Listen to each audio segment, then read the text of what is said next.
Bonjour à tous, nous sommes lundi 11 jours de portail énergétique comme je vous l'expliquais dans la vidéo précédente et j'ai le plaisir comme promis d'avoir la présence à mes côtés de Chantal qui a fini son entretien de rendez-vous de décodage généalogique et qui va donc m'accompagner pour découvrir les cartes de cette pleine lune dont je vous parlais tout à l'heure. Je vous renvoie à la vidéo précédente si vous voulez des détails. Mais là, vous avez droit, pour ces, on va dire, 8 minutes à venir, au tirage, précisément. On avait parlé de Xerda, qui est la carte de la pleine lune actuelle, de la 11e gardienne, qui parle d'audace et d'affirmation de soi. Nous avons aussi tiré les cartes tout à l'heure en direct, sans les retourner. Donc, dans le message précédent, j'expliquais que nous sommes actuellement dans notre représentation au monde sous la symbolique de Femen. Je suis la fleur de mon jardin. Mais ce qui est très intéressant, c'est que ce mois-ci, Femen est dans son enracinement. Ça veut dire qu'elle est en train de trouver le terreau exact pour pouvoir faire pousser ses rêves. Alors je vous rappelle juste cette symbolique chamanique que j'adore, qui est le temps des flocons, puisque nous avons eu nos premiers flocons de neige chez nous. Et l'image symbolique du flocon, c'est que nos rêves sont enfermés dans cette matière cristalline et qui va peu à peu se déposer sur la terre, sur notre terre-mère, et qui va s'ensemencer d'abord dans le froid, dans la gestation, et au printemps, quand la terre va retrouver sa chaleur, nos rêves vont pouvoir éclore. Voilà pourquoi cette 11e gardienne, c'est un moment très important pour déposer nos rêves, puisque d'une certaine manière, nous plantons des graines dans leur cocon de givre, qui vont pouvoir sommeiller en même temps que nous progressons vers la réalisation de nos rêves. Voilà le symbole. Alors, en première carte, qu'est-ce que nous avons en première carte de cette pleine lune? Nous avons Chantal Glous. Nous avons... Tu peux faire un coucou avec ta main juste pour dire hello. Voilà. Donc, c'est la carte blanche. La carte blanche et non pas la page blanche qui nous dit nous sommes arrivés à un terme, un cycle au bout de 11 lunes qui nous dit à présent je pose, vous voyez comme ça ressemble en fin de compte à un champ de neige, hein. Je viens de vous parler du flocon, mais voilà, je dépose maintenant les rêves tels que je souhaite les réaliser. C'est quelque part l'amorce de la nouvelle roue du cycle qui arrive en 2020. Hein. En novembre, nous sommes déjà dans l'expectative de notre prochaine lune, puisque décembre sera le mois de la gratitude et du remerciement. Ce que j'ai en atout, moi je suis tellement heureuse de vous dire que en atout dans ce cycle, je dis le jeu qui bien sûr s'adresse à vous-même, hein, c'est votre jeu. Nous avons en atout le fait d'être lié à notre enfant intérieur. Et comme je vous l'explique souvent, cet enfant intérieur, c'est celui qui connaît le programme, qui connaît notre programme d'âme. Donc en atout, je ne saurais que trop vous conseiller de vous reposer sur, on va appeler ça vos rêves d'enfant, les choses qui vraiment vous poussent à l'exaltation, à l'émerveillement, à la curiosité, à l'intérêt, quel que soit le type d'enfant intérieur que vous êtes, tout ce qui ouvre votre curiosité est signe de possibilité d'enracinement dans le moment présent. Alors pour ceux qui veulent un vélo rouge, par exemple, c'est le moment ou jamais. Alors, en face de l'enfant intérieur, je vous ai dit tout à l'heure, comme toujours, la troisième carte représente la question à se poser, la problématique d'une certaine manière. En tout cas, quelque part, elle est le nœud du tirage, puisque là, j'ai ma situation actuelle, mes atouts. Qu'est-ce qui pourrait bloquer en troisième? Qu'est-ce que je dois interroger? Ce que je dois interroger, c'est mon rapport à mon intellect, à mon cerveau, à mes pensées. Est-ce qu'une fois que j'ai réussi à animer mon enfant intérieur en lui disant « Va courir dans le grand champ de possibles », mon cerveau d'adulte, lui, tout à coup dit « Oui, mais est-ce que tu as les bottes?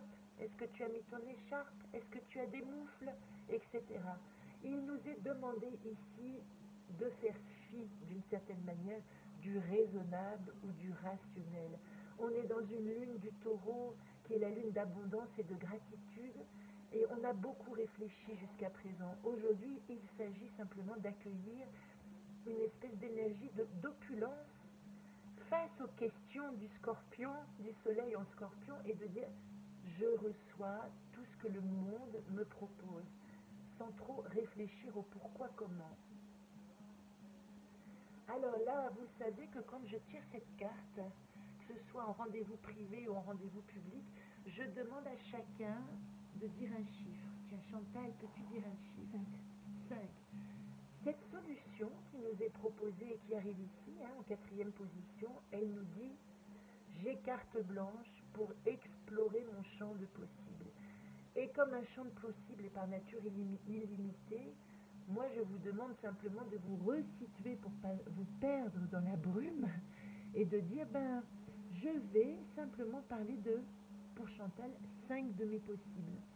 Vous choisissez un chiffre, j'espère que vous l'avez déjà fait avant que j'ai expliqué ça, et vous allez pouvoir dans cette nouvelle lune, avec l'affirmation de votre identité, poser 5 possibles qui vont vous permettre de réaliser votre intention, ou vous positionner, ou matérialiser vos rêves, etc., comme on en a parlé. Donc voilà le jeu du moment présent de cette pleine lune. Je vais juste simplement finir en vous proposant, parce que comme ce mois parle beaucoup de notre positionnement au monde, il parle aussi évidemment du coup de la, on va dire, quel est l'état de notre ego, est-ce qu'il est capable d'assumer tout ce remue-ménage sans dire et moi, et moi, et moi, parce que elle dit je suis cap, mais quand elle a peur, elle dit poussez-vous que je m'y mette. Donc on va demander dans l'arbre, dans le jeu qui est le jeu du volcan intérieur. Ce jeu, cet anaconte a été édité à mon retour de la Réunion et il est basé sur les 5 blessures. Vous connaissez l'acronyme TRAHI, je pense, qui permet d'explorer ces 5 blessures. Trahison, rejet, abandon, humiliation, injustice. Donc, ce que j'aimerais, c'est peut-être proposer à Chantal de tirer une carte. Alors, où tu veux l'image ou pas l'image, où tu regardes ou pas, prends-le dans les mains. Et Chantal va nous donner une indication, là, qui parle vraiment exactement à cet enfant intérieur. Enfant, qu'est-ce que tu dois travailler comme peur ce mois-ci? Ben oui. Main gauche. Ah, alors ça c'est incroyable. Parce que cette carte, voyez-vous, que Chantal a extraite du jeu Le Volcan intérieur, c'est la carte blanche. Donc vous savez, quand le jeu est dessiné, elle est plus blanche. Évidemment, cette carte, elle vous demande de poser votre archétype personnel. Et quand j'ai tiré ce jeu à la Réunion qui explorait mes peurs, vous allez voir tout de suite, moi on me faisait peur avec les requins, on me faisait peur avec beaucoup de choses, avec les gilets jaunes, si certains se rappellent dans quelles conditions j'ai vécu la Réunion, mais j'ai été en fin de compte sous couvre-feu, avec les magasins vides, des requins qui menaçaient, qui croquaient les jambes des gens qui se mettaient dans les lagons. Voilà. Qu'est-ce qu'elle dit, cette carte qui s'appelle Blanc, qui est la carte blanche? Je l'ai transformée pour ce jeu en black. Blackout. Et le blackout, quand j'ai fait la numérologie du mot black, il m'a renvoyé au 11 et au 2. Et je vous rappelle que nous sommes dans un portail 11-11. Donc, merci Chantal de ton choix, parce qu'on peut du coup parler du 11. Il dit ici, mon jeu, je dois rencontrer, mon jeu rencontre le 1. C'est comme si je faisais une unité avec tout ce que je suis à travers cet espace blanc sur lequel je vais pouvoir imprimer mon essence, la personne que je suis. Par rapport aux peurs, elle me dit peur de l'inconnu, d'être dépassée par les événements. Elle peut être liée à une blessure d'abandon ou de rejet. Et la question qu'elle anime, c'est comment savoir si l'univers est de mon côté. Je suis cap, j'ai de l'assurance, etc. Et peut-être que la dernière résistance, c'est oui, moi je suis 4, mais est-ce qu'on m'attend là où je veux aller? Donc la résolution de cette carte s'appelle acceptation. Et je vais vous lire ce petit texte au dos, en bas, sans mes lunettes. Quand tout se fait sombre, flou, quand je ne peux plus savoir ce que je veux, là se déploie un paysage neuf à parcourir.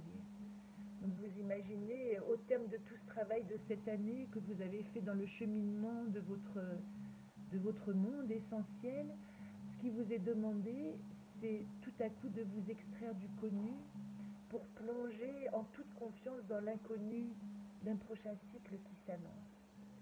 Voilà ce que nous dit. Merci Chantal. Donc voilà, je vais m'arrêter là parce que je pensais aussi utiliser ce magnifique voyage de MC2R, mais probablement vous y aurez droit pour le prochain tirage. Je vous donne rendez-vous à la nouvelle lune de décembre qui augure le cycle de gratitude. Eh bien oui, c'est l'arrivée du Père Noël. Nous en reparlerons. Merci à Chantal pour sa présence. Merci Anassa, merci à tous. Et sa belle énergie. Est-ce qu'on a le droit de faire un petit... Et voilà. Nous vous saluons. Je crois que j'ai mis les doigts sur le... À très bientôt.